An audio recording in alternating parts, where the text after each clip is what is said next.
नमस्कार श्रोते हो, दीपक रेगे कथाकथन चॅनलवर तुम्हा सगळ्यांचं मनापासून स्वागत. श्रोते हो, आज तुम्ही ऐकणार आहात सुरेशचंद्र वाघ सरांची नवीन कोरी करकरीत कथा आतिक्या खंडाला. सकाळचा चहा घेताना टी व्हीवर लक्ष वेधून घेणारी एक धमाल ब्रेकिंग न्यूज मी ऐकली. पुण्यातील सीझन्स मॉलमध्ये नवीन शोरूम उघडले असून तिथे विविध प्रकारचे आणि रंगांचे पोपट विक्रीला आलेले आहेत. आता तुम्ही म्हणाल, पोपट पाळायला कायद्यानं बंदी आहे.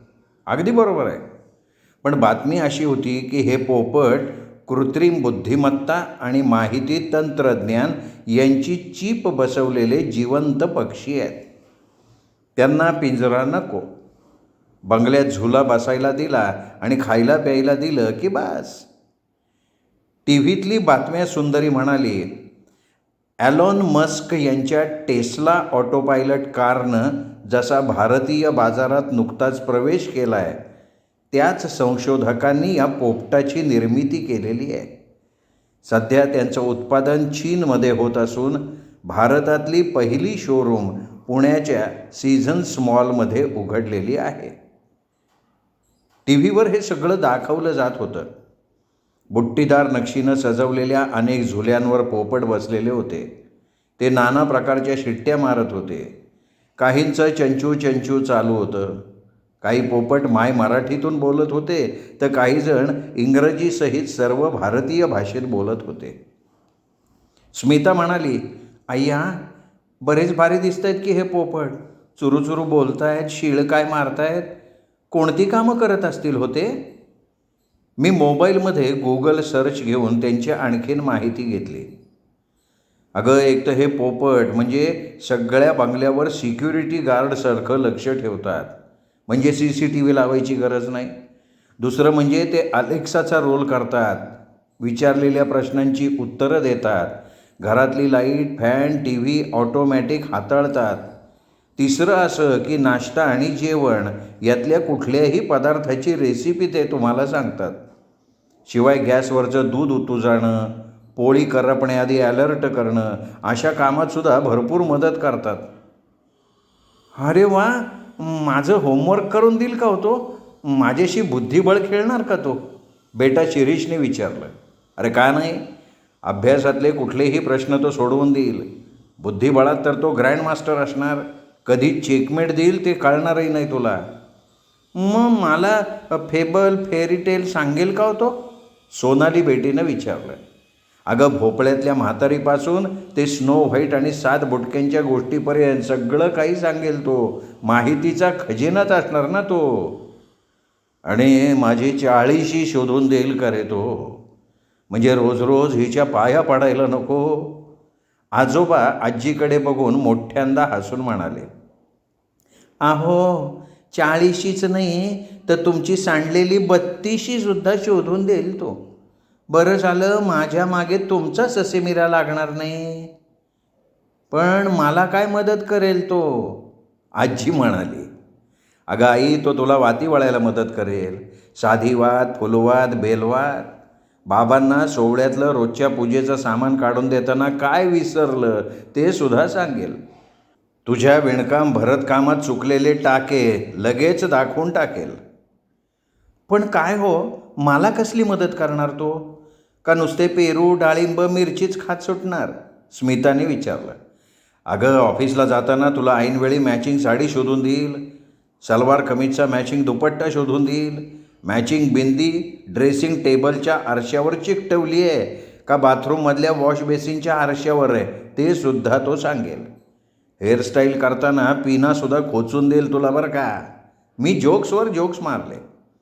खजील स्मितानं नाक मुरडून माझ्याकडे मोठे डोळे करून बघितलं आणि पलटवार करत म्हणाली, साहेबांचे डोक्यावरचे पांढरे केस प्रकट झाले की हेअरडायची सुद्धा आठवण करून देईल तो.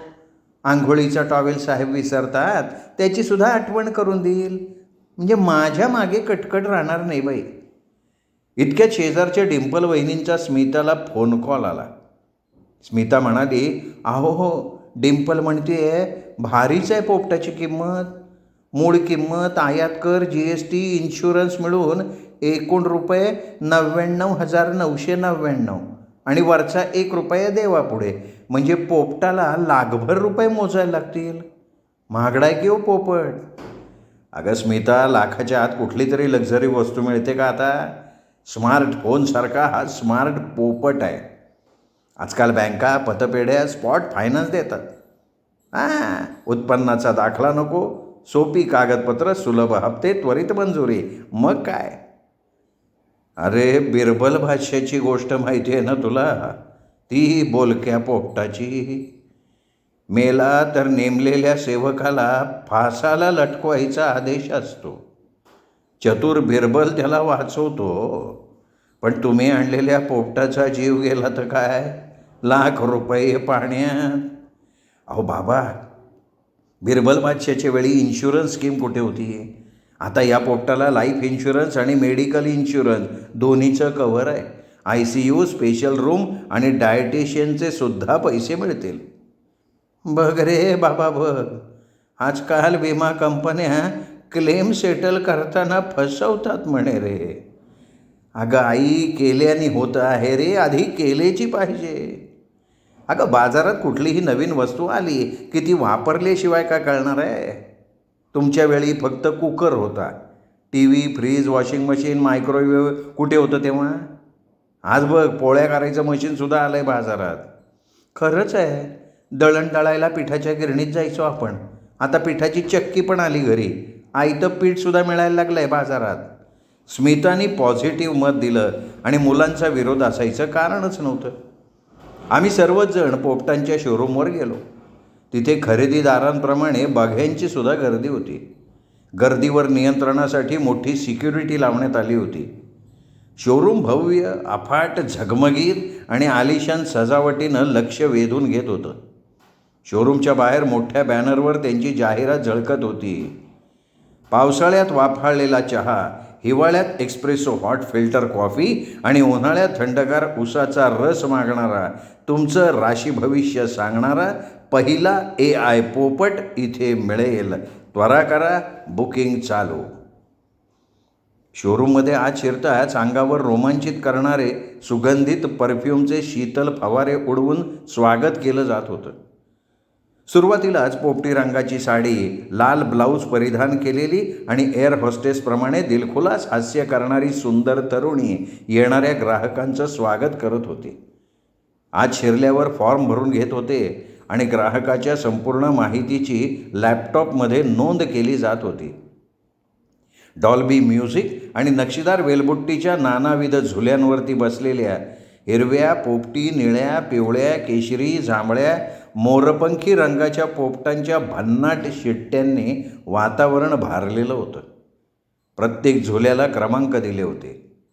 शनिवारी शनी मारुतीला जशी रांग लागते तशी ग्राहकांची रांग रस्त्यावर लागलेली होती.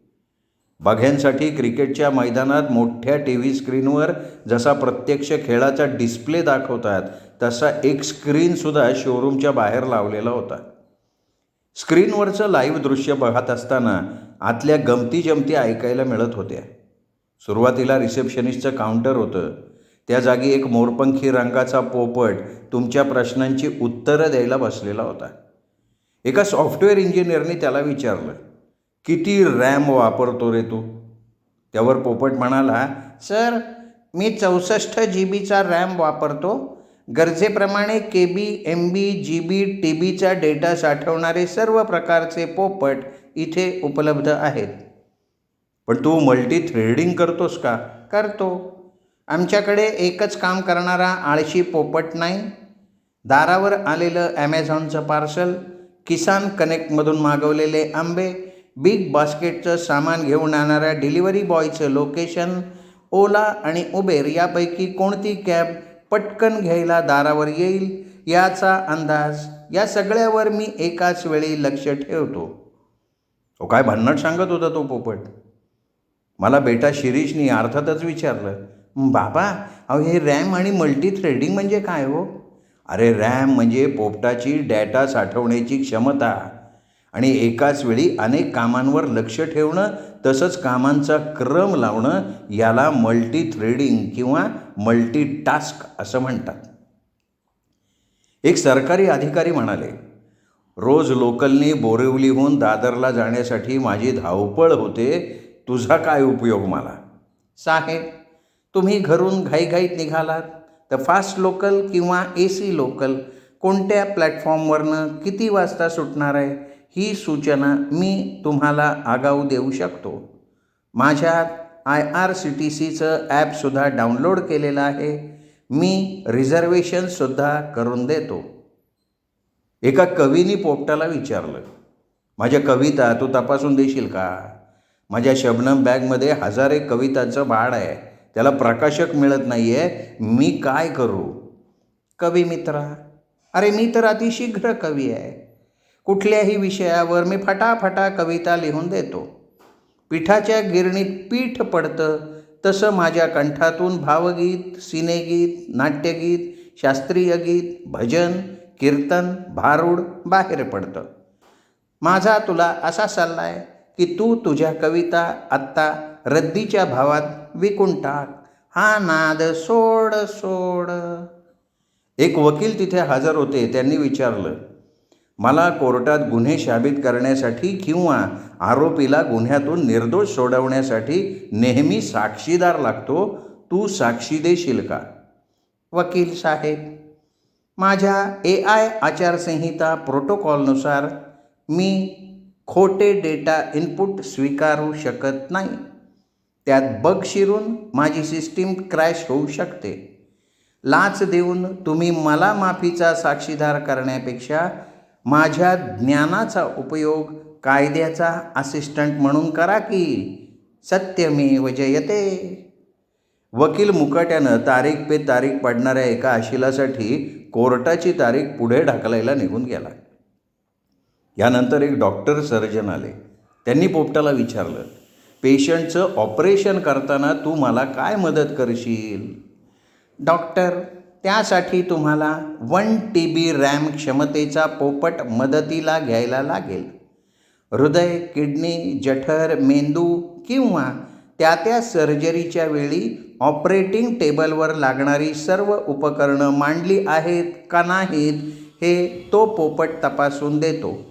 तसंच सर्जन, नर्सेस, ॲनेस्थेशिया टेक्निशियन सर्वजण निर्जंतुक हातमोजे आणि गाऊन्स घालून हजर आहेत का यावर त्याचं लक्ष असतं.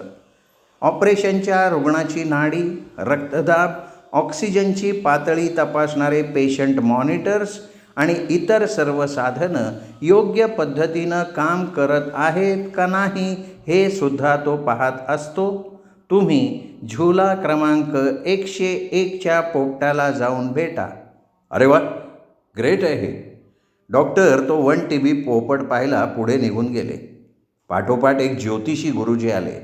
त्यांनी पोपटाला विचारलं, ग्रह ज्योतिष, कुंडली, राशी भविष्य याची संपूर्ण प्रक्रिया करणारा अद्ययावत संगणक माझ्याकडे आहे. मग तुझा मला काय उपयोग? गुरुजी, तुम्ही ग्रह ज्योतिषाबद्दल बोलताय, पण माझ्याकडे हस्तसामुद्रिक आणि नंबरालॉजीचं शास्त्रसुद्धा उपलब्ध आहे. नाडीवरून भविष्य सांगण्याची कलासुद्धा मला अवगत आहे. 512 MBच्या पोपटाला या सगळ्या विद्या येतात. तुम्ही झुला क्रमांक 51वरच्या पोपटाला भेटा. नंतर पुढे एक प्राध्यापक उभे होते. त्यांनी विचारलं, मी अमुक तमुक कॉलेजचा विज्ञान विषयातला HOD आहे. निवृत्ती घेऊन स्पर्धा परीक्षांचे खाजगी कोचिंग क्लासेस काढायचा माझा विचार आहे. त्याबद्दल तू मला काय सल्ला देशील? सर, अतिशय चांगली कल्पना आहे. आमच्याकडे केंद्रीय लोकसेवा आयोगाच्या सर्व स्पर्धा परीक्षांची तयारी करून घेणारे पोपट आहेत. अभियांत्रिकी, वैद्यकीय, बँकिंग, विमा क्षेत्रातल्या स्पर्धा परीक्षांची तयारी ते करून घेतात. त्यासाठी आमच्याकडच्या 128 GB क्षमतेच्या प्राध्यापक पोपटांची पलटणच तुमची संस्था चालवण्यासाठी उपलब्ध आहे. तुम्हाला त्यांच्यासाठी निवास व्यवस्था, कॅन्टीन, लायब्ररी, प्रयोगशाळा, वर्कशॉप यासाठी मात्र मोठी भांडवली गुंतवणूक करावी लागेल. प्राध्यापक महाशय संबंधित 128 GB झुला क्रमांक 151वरच्या पोपटाकडे गेले. यानंतर एक प्रसिद्ध चित्रकार आले. त्यांनी विचारलं, सध्या माझ्याकडे दिवाळी अंकाच्या मुखपृष्ठाचं काम चालू आहे. कामाचा ताण खूप पडतो. माझ्या स्टुडिओमध्ये उत्साह वाढवणारा आणि माझं मनोरंजन करणारा पोपट मला हवा आहे. महोदय, तसा पोपट तुम्हाला अवश्य मिळेल. आमच्याकडे बहुविध नक्कल करणारे पोपट आहेत. मांजराचं म्याव, कुत्र्याचं भुंकणं, कोंबड्याचं आरवणं, गाढवाचं ओरडणं, नायटिंगेलचं गाणं, मोबाईलची ringtone, message, notification, call bell, mixer, microwave beep, pressure कुकरची शिट्टी, आणखीन बऱ्याच नकला ते करतात. पण सर, त्यापेक्षा तुम्ही आमच्याकडचा 64 MB रॅमचा पोपटच घ्या ना. तो व्यासंगी चित्रकारच आहे. राजा रविवर्मापासून M.F. हुसेनपर्यंतच्या चित्रकारांची चित्र तो हुबेहूब काढतो. आधुनिक मोनालिसाचं चित्र देखील त्याच्या हातचा मळ आहे. तुम्हाला शेकडो चित्र फक्त 15 मिनिटात तयार करून देईल तो.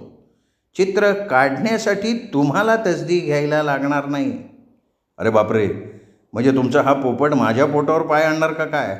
माझा धंदाच बंद करेल की तो. चित्रकार आला तसा निघून गेला. यानंतर आमची पाळी आली. मी, सौ, शिरीष, सोनाली, आजी, आजोबा सगळेजण रिसेप्शनिस्ट पोपटाच्या पुढ्यात उभे राहिलो. नमस्कार मंडळी, तुम्हाला भेटून मला आनंद झाला. तुम्हाला कोणता पोपट हवा आहे? कुटुंब प्रमुख या नात्यानं मी त्याला विचारण्यापूर्वी स्मितानं सगळी सूत्रं तिच्या हातात घेतली आणि त्याला विचारलं, तुझं नाव काय? कोणती कामं करतोस तू? माझं सध्याचं नाव चिंग चॉंग. माझी निर्मिती चीनी फॅक्टरीत झाली. मॉडेल क्रमांक शेन झाऊ 1 2 3 4 5. मी अभ्यागताचं म्हणजे रिसेप्शनिस्टचं काम करतो. तुम्ही निवडलेला पोपट घरी नेल्यावर नव्यानं त्याचं बारसं आणि नामकरण करू शकता. हे बघ, आम्हाला आमच्या बंगल्यात पूर्ण वेळ देखरेख करणारा आणि सर्व प्रकारच्या कामांचं सूत्रसंचालन करणारा पोपट पाहिजे. मॅडम, काळजी करू नका. तुमच्या या गरजा भागवण्यासाठी आमच्याकडे 512 GB रॅमचा पोपट आहे. तुम्ही झुला क्रमांक 21ला भेट द्या. शुभम भवतु. गुड लक. आम्ही झुला क्रमांक 21वर गेलो. झुल्यावर स्वैर झोके घेणाऱ्या गडद हिरव्या लांब शेपटीच्या पोपटानं आमचं शीळ मारून स्वागत केलं. अंगावर जणू त्यांनी हिरवा ओव्हरकोट घातला होता. नेने साहेब, स्मिता मॅडम, शिरू दादा, सोनुलीताई, आजी, आजोबा, तुमचं मनस्वी स्वागत. कसे आहात तुम्ही? त्यांनी विचारलं. अरे च्या, आमची नावं तुला कुठून ठाऊक? स्मिताने त्याला विचारलं. तुम्ही तुमचा फॉर्म भरून दिला तेव्हाच आमच्या प्ले स्टोअरमधल्या व्हिजिटर्स ॲपमध्ये तुमची नोंद झाली. ती माहिती आधी चिंगचॉंगकडे आणि मग माझ्या डेटाबेसमध्ये हस्तांतरित झाली. अरे वा, मग तुझं नाव काय रे? माझं नाव चेन वँग. मॉडेल क्रमांक त्यांगोंग 1111. आता मला सांगा, तुमच्याकडे आल्यानंतर तुमची काय सेवा करायला लागेल? हे बघ, मी बँकेत अधिकारी आहे. खूप कामं ओढावी लागतात, जबाबदाऱ्या सांभाळायला लागतात. मला काय मदत करशील तू? साहेब, मी तुम्हाला किरकोळ रजा, हक्काची रजा, वैद्यकीय रजांचे अर्ज लिहून देत जाईन. विश्रांतीसाठी शिमला, नैनिताल, मनाली कुठेही जायचं असेल तर रिसॉर्ट बुकिंग, विमान प्रवास, रेल्वे प्रवास याचं आरक्षण करून देईन. कामाचा ताणतणाव असेल तर स्ट्रेस मॅनेजमेंटचे धडेसुद्धा देईन. मला थोडा वेळ तणावमुक्त झाल्यासारखं वाटलं. घरात तुझी मला काय मदत होईल? तुमचा बेड नाश्ता, ऑफिसला जाण्यापूर्वीचा डबा भरून झाला का? मोलकरणीकडनं तुमच्या आवडीच्या भाज्यांची दखल, धोब्याकडून आलेले कपडे, बूट पॉलिश अशा कामावर लक्ष ठेवीन. बीपीच्या गोळ्यांची आठवण करीन. मी बरंच काही विचारणार होतो, पण स्मिताने मला थांबवलं. मारुतीच्या शेपटासारखे तुमचे प्रश्न संपणार नाहीत. मी काय म्हणते चेन वँग, महिन्याचं सामान भरायचं आहे तर तू काय मदत करशील? मॅडम, दर महिन्याला लागणाऱ्या सामानाच्या यादीची मी गटवार नोंद करीन. किराणा म्हणजे धान्य, खाद्यतेल, मसाले, साखर, चहा, कॉफी. डेअरी म्हणजे दूध, दही, पनीर, बटर, चीज, अंडी, फ्रीजमध्ये ठेवायच्या वस्तू, फळे, भाज्या, मिठाई. स्वच्छता म्हणजे भांडी घासायचा साबण, कपडे धुवायची वॉशिंग पावडर, फरशी पुसण्यासाठी फिनाईल. वैयक्तिक निगा म्हणजे डॅन्ड्रफ शॅम्पू, हँडवॉश, स्टेशनरी, औषधं याची नोंद ठेवीन. शिल्लक वस्तू आणि संपलेल्या वस्तू याचा ताळमेळ बसवीन. पुरे. नमनाला घडाभर तेल गेलं. बराच हुशार आहेस. स्मितानं तो पोपट पसंत असल्याची मला खूण केली. आजींना राहवलं नाही. त्यांनी पण विचारलं, तुला रामरक्षा म्हणता येते का? हो आजी, रामरक्षा तर येतेच, पण मला मारुती स्तोत्र, गणपती अथर्वशीर्ष, विष्णू सहस्त्रनाम, देवदेवतांच्या आरत्या तोंडपाठ आहेत. अरे वा, उखाणे घेतोस का? आजी, मी उखाणे घेतोच, पण म्हणी, वाक्प्रचार यांचाही माझ्याकडे फार मोठा साठा आहे. मग आजोबांनी विचारलं, मला रोज पेपरातलं राशी भविष्य वाचून दाखवशील? आजोबा, त्यासाठी पेपर कशाला? रोज सकाळी उठल्यावर शुभप्रभात करताना मीच तुमचं राशी भविष्य सांगेन. पंचांगाप्रमाणे मास, तिथी, संकष्टी, एकादशी, सणवार या सगळ्याची आठवणही करून देईन. मग शिरीष आणि सोनाली कशी गप्प बसणार? शिरीष म्हणाला, काय रे व्यंग, माझे वडील सारखे रागवतात आणि स्क्रीन टाईम कमी कर असं म्हणून माझ्या मागे लागतात, पण मला का नाही AI गेम खेळायला आवडतात रे. तू त्यांना हे समजावून सांगशील का? नक्कीच समजावेन की काही AI गेम्स या फक्त मनोरंजनासाठी नाही, तर त्यात विज्ञान, गणिताची कोडी असतात. त्यांनी जलद विचार करण्याची क्षमता वाढते. पण त्या स्क्रीन टाईमचं संतुलन राखणं तितकंच महत्त्वाचं आहे. त्याचा अतिरेक नको आहे व्हायला. सोनालीने विचारलं, मला कार्टून बघायला खूप आवडतं. तू मला कार्टून स्टोरीज दाखवशील? हो, माझ्याकडे कार्टून्सचा खजिना आहे. Tom and Jerry, Mickey Mouse, Doraemon, Chhota Bheem, little Krishna, बरंच काय. तुला नवीन कार्टून स्टोरी आली तर नक्की आठवणीने सांगेन. सगळ्यांनी या चेनवँगला पसंत केलं. वेलकम कॉफी पिताना आम्ही फायनान्सची कागदपत्रं पूर्ण केली. कंपनीचं वॉरंटी कार्ड, ऑपरेटिंग सिस्टीमची मार्गदर्शक पुस्तिका घेऊन वँगसहित आम्ही शोरूममधनं बाहेर पडलो. शोरूमतर्फे आम्हाला एक झुला, पोपटाचं देवदार लाकडाचं आकर्षक घरटं बंगल्यात अडकवण्यासाठी म्हणून भेट देण्यात आलं. ताज्या फळांची स्वागत परडी पण सोबत भेट दिली. त्या घरट्याचं वर्णन काय करावं? चेंगवँगसाठी घरट्यात बैठकीची खोली, स्वतंत्र बेडरूम आणि निवांतपणे खाण्यासाठी डायनिंग हॉलसुद्धा होता. आम्ही शोरूमच्या बाहेर पडतो. मी ड्रायव्हिंग करताना शेजारी स्मिताच्या खांद्यावर तो बसला. स्मिताने गुगलू ग माझा असं म्हणून प्रेमाने त्याला कुरवाळलं. सर्वांना ते इतकं आवडलं की त्याचं नाव गुगलूच ठेवायचं ठरलं. वाटेत आम्ही श्रीमंत दगडूशेठ गणपतीला गेलो. गणपतीपुढे पेढे ठेवले. पुजारी म्हणाले, अहो, आज सकाळपासनं 20 जण पोपटाचं नामकरण करून गेले. तुमचा 21वा. काय नाव ठेवायचं याचं? अर्थात पुजाऱ्यांनी वँगवर श्री गणपतीच्या साक्षीनं गुगलू या नावानं मंत्राक्षदा तीर्थ शिंपडलं. शुभम भवतू म्हटलं आणि तो आमचा लाडका गुगलू झाला. जमलेले भक्तगण त्याच्याकडे कौतुकानं बघत होते. गुगलूनं पेढा खात शीळ मारून मोठ्यानं नमस्कार, लव्ह यू असं म्हणून सगळ्यांना मान वेळावून शुभेच्छा देखील दिल्या. बंगल्यात गृहप्रवेश करताना स्मितानं मीठ पीठ उतरवून त्याचं औक्षण केलं. काय रे, तुझा झुला कुठे बांधायचा? तुझं घरटं कुठं टांगायचं? मी विचारलं. गुगलूनं सर्वत्र भरारी घेतली. बंगल्याची सगळी रचना तपासली. निरीक्षण करून तो म्हणाला, वास्तुशास्त्राप्रमाणे घराची रचना उत्तम आहे. घरावर लक्ष्मीची कृपा आहे. घरची लक्ष्मी सौ स्मिता मनस्वी खुश झाली. गुगलूचं हे ज्ञान बघून आम्ही चकित झालो. तो म्हणाला, नेने साहेब, झुला नेहमी ईशान्य दिशेला असावा. तिथे देवांचा वास असतो. कुलदैवतेची कृपादृष्टी 24/7 वायफायवर असेल. ईशान्येला असलेल्या मुख्य दाराच्या आणि बाहेरच्या व्हरांड्यात छताखाली एक आणि दिवाणखान्यात ईशान्येला डोक्यावर एक असे 2 झुले गुगलूनं बांधायला सांगितले. वायव्य दिशा वायुतत्वाशी संबंधित दिशा. इथे घरातलं सौहार्द टिकतं. वायव्य दिशेला स्टोअर रूमवरच्या तुळईला त्यांनी त्याचं घरटं लावायला सांगितलं. आमची धुरपा मोलकरीण स्मिताकडे बघून म्हणाली, अहो येता जाता ह्यो गुगलू दाराच्या उंबऱ्यावर घाण करायला लागला तर कसं व्हायचं? माझं काम वाढवून ठेवल की तो. गुगलू म्हणाला, धुरपाबाई, मी स्मार्ट गुगलू आहे. मी बागेत जाईन परसाकडे, जाईजुईला खतपाणी होईल, मग तर झालं. बागेत चिमण्यांसाठी गुगलूनं बर्ड फीडर टांगायला सांगितलं. चिमण्यांच्या चिवचिवाटानं घरात धनधान्य वाढेल असं म्हणाला तो. मी ॲमेझॉनवरनं आणखीन एक झुला आणि बर्ड फीडर मागवला. मग तो स्मिताला म्हणाला, मॅडम, आजपासनं मी तुम्हाला दीदी म्हणणार, दीदी. माझ्या रोजच्या आहाराचं वेळापत्रक लिहून घ्या किंवा मी तुम्हाला व्हॉट्सअप करतो. माझ्या नावाचा व्हॉट्सॲप अकाउंट उघडा. स्मिताला गंमत वाटली. तिने त्याचा गुगलू या नावाचा व्हॉट्सअप उघडला, हाय लिहिलं. त्यावर लगेच त्याचं उत्तर आलं, दीदी हाय, माझ्या आहाराचं वेळापत्रक खालीलप्रमाणे.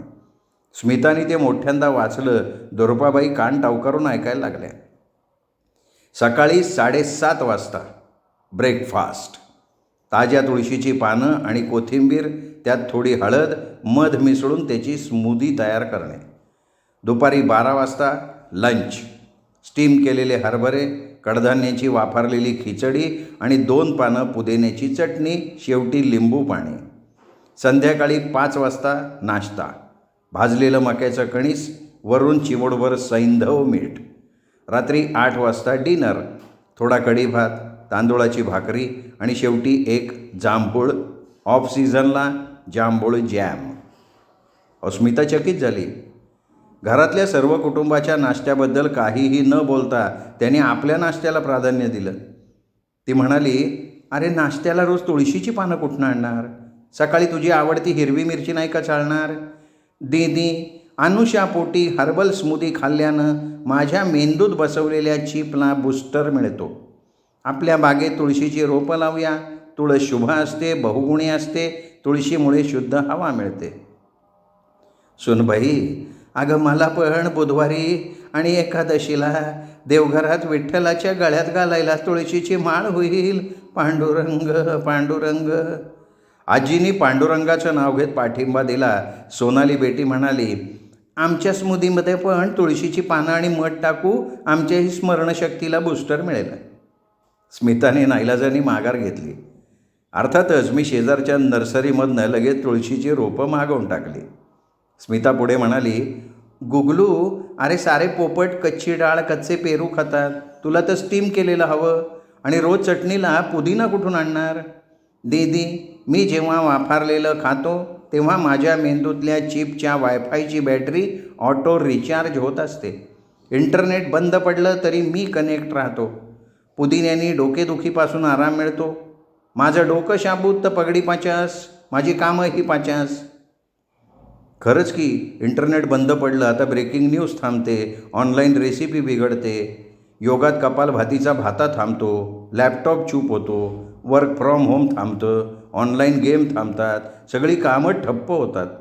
त्यामुळे गुगलूची फरमाईश मान्य करायलाच लागली. आहाराच्या वेळापत्रकातील प्रत्येक फरमाईशमागे त्याच्या मेंदूच्या चिपच्या कार्यप्रणालीचं रहस्य होतं. स्मिताने विचारलेल्या प्रत्येक प्रश्नाचं त्यांनी वैज्ञानिक उत्तर दिलं. जांभूळ मेंदूतल्या चिपसाठी अँटीव्हायरसचं काम करतं. व्हायरस शिरले तर त्यातल्या फाईल्स, डेटा संक्रमित होऊन कुटुंबाची गोपनीय माहिती हॅक होऊ शकते. भाजलेल्या मक्याच्या कणसामुळे मेंदूच्या चिपमधला माहितीचा डेटा अपडेट होत राहतो. मध हे चिपमधील यंत्रणेला वंगण पुरवतं, त्यामुळे चिपची झीज कमी होते. हळदीचे जंतुनाशक आणि प्रतिजैविक गुणधर्म मेंदूच्या चिपला संरक्षण पुरवतात. लिंबू पाणी मेंदूच्या चिपमधला स्ट्रेस मॅनेजमेंट सांभाळतं. सैंधवामध्ये कॅल्शियम, पोटॅशियम, मॅग्नेशियम, सोडियम, लोह, झिंक, आयोडीन, तांब, क्रोमियम, मँगेनीज आणि फ्लोराईड इतकी खनिज द्रव्ये असतात.